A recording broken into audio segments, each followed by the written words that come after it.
Hi guys, I hope you all are doing good. Today I am going to share the tips and tricks for the Xiaomi Redmi Note 11 with all of you. So I'm gonna start this video right away, and if you find my video useful at some point, do hit the subscribe button and like this video. The like target is just 1000 likes. Okay, first of all I would like to show you how you can just change the refresh rate on your phone to 90 Hz. When you will turn your phone up for the first time, it will be running with 60 Hz refresh rate.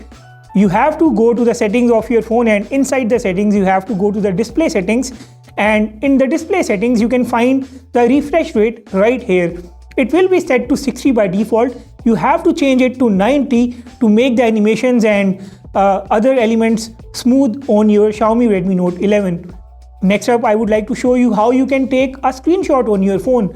For this, you can either swipe 3 fingers on the screen like this, or you can just press the volume down and the power keys at the same time, and it will capture a screenshot.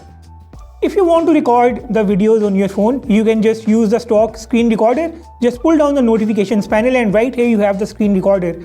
Now you can see that we have these options here. So first of all, you can see the record button, and then you can see the gallery button, and then you can see the settings for the screen recorder. Inside the settings for the screen recorder, you have the resolution, video quality, orientation, sound source, the frame rate, and a lock screen to end, show the touch gestures in case you want to make some tutorial, or show the button taps. This is also useful if you want to make some kind of tutorial while recording a screen on your Redmi Note 11. Okay, while you are setting up your phone will ask you whether you want to use the app drawer or you want to use the typical Xiaomi home launcher. If you have used the typical Xiaomi home launcher and you are not liking it now, you can actually enable the app drawer by going into the home screen settings. Just long press an empty area on the screen of your Redmi Note 11, go to the settings, go to more, and here you can see the home screen and it says with app drawer. If it's set to classic, change it to app drawer, and you have some options right here as well, and this way you will have the app drawer running on your phone. Now inside the app drawer you have some further useful options right here. If you just tap on the options button on the top right corner, you have the backgrounds here. These are the backgrounds for the application drawer. First of all, you can choose between light, dark, and auto.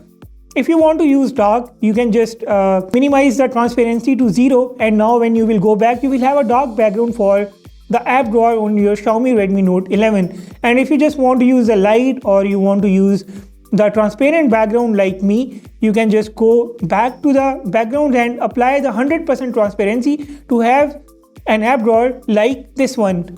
I would like to show you some more settings inside the home settings. Just go back by long pressing the same button and go to more, and right here you can see the Google Discover.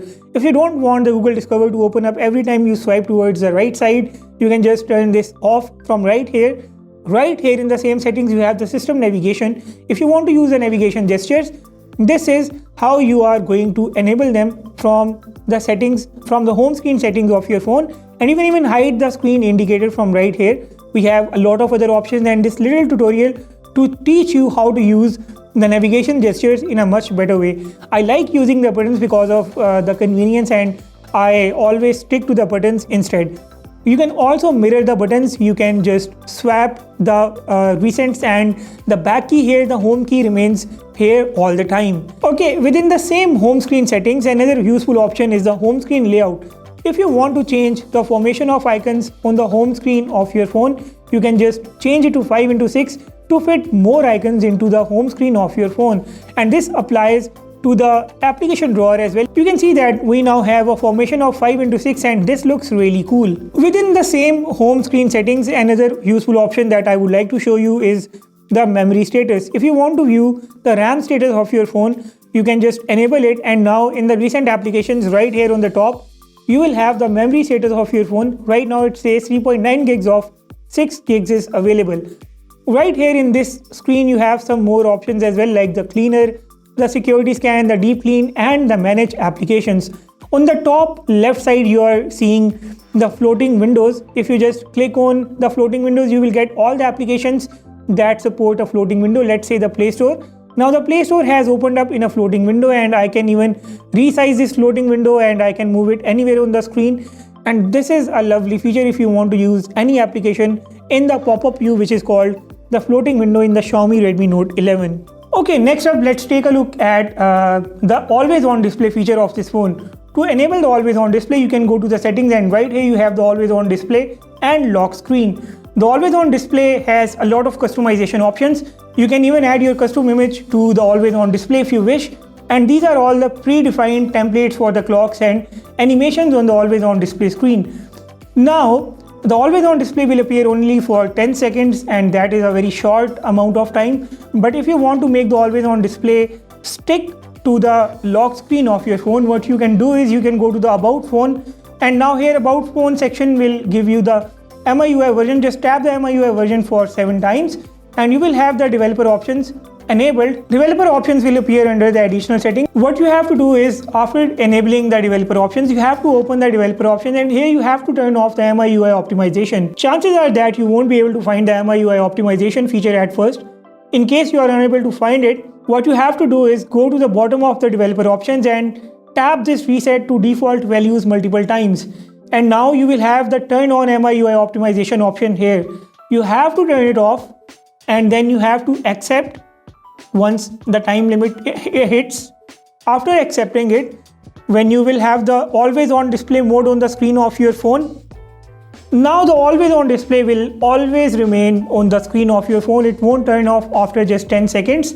But remember that it is going to consume more battery as well. So if you just want to stick to the 10 seconds limit, you can just go back and turn on the MIUI optimization again, and it will just stop showing up for all the time. Okay, by default, your phone is going to have this control center enabled for the toggles menu. But in case you don't like it and you want the old school MIUI notification center and the control center, just go to the settings, open the notifications and control center, and go to the control center style and click on the old version here. Now you will have the classic old MIUI toggles in the notifications area, and you can just use the new version if you wish. Now in the same notifications and control center, another useful option is the status bar. These are basically the icons and the information that appears in the status bar of your phone. If you just want to view the connection speed, just turn it on and it will start appearing here. And you can also edit the carrier name that appears at the bottom of the notifications panel. And you can also enable the battery indicator. You can change how the battery indicator appears. The percentage can move here and there. And then you have the hide notch and notch in the individual applications if you just want to hide this punch hole appearing right here. Let's now move on to some other more useful features. Once again, in the always on display and the lock screen options, here a very nice option is the Wallpaper Carousel. The Wallpaper Carousel will basically start displaying a collection of wallpapers which will basically change every time you turn on and turn off your phone using the power button. By that I mean locking and unlocking your phone. Like this, you can see that I have a number of wallpapers appearing right here, and every time I press the power button of the phone, I see a new wallpaper here on the screen. One wallpaper appears twice, and after that I can see a new wallpaper here. In the same screen you have some more useful options like the raise to wake and the double tap to wake or turn off the screen as well. Now next up, we can just take a look at the additional settings of the phone. Inside the additional settings, first of all, let's see the gesture shortcuts. Inside the gesture shortcuts, you can see that we have the screenshot, the launch camera shortcut, and the shortcut to turn on the torch by double pressing the power button. And we have a double tap fingerprint sensor option as well. If you just want to do something by simply double tapping the fingerprint scanner of your phone, like launching the calculator, Google Assistant, notification shade, control center, turn on the torch, or taking a screenshot, you can do so by using these options in the additional settings of the phone. Now here another useful feature is the clear speaker. If the speaker of your phone is acting up, just come here and turn on the clear speaker option. It will take about 30 seconds to fix any issues that your speaker has. And another useful feature is the memory extension. It will be turned on by default, but if you just want to turn it off or turn back on, you will find it in the additional settings. Now memory extension basically adds 2 gigs of additional RAM by occupying the internal storage of your phone. Apart from the additional settings, you will also find the special features in your Redmi Note 11. First of all is the Game Turbo. The Game Turbo gives you a very good idea of how the game is running and how you can enhance the graphics and overall performance of a game. And then you have the Video Toolbox.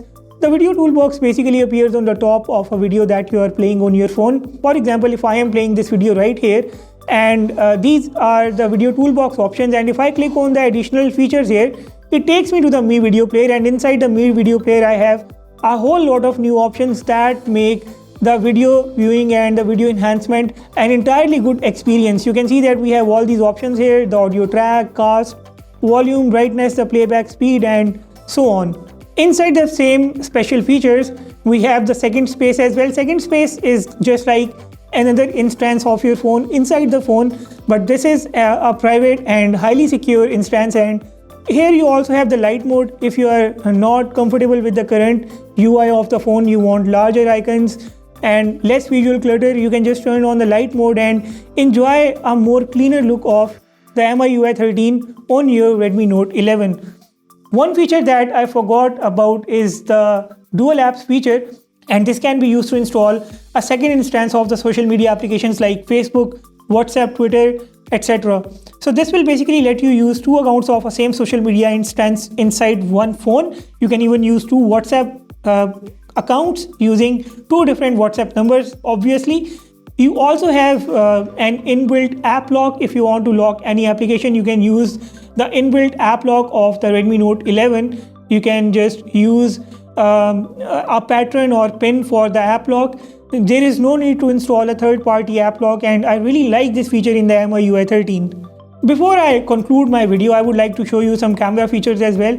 So the Redmi Note 11 has a 50 megapixels main camera, but you won't be able to capture 50 megapixels images right out of the box. You will have to go to the more options, and you will have to select the 50 megapixels mode from here to capture the 50 megapixels images.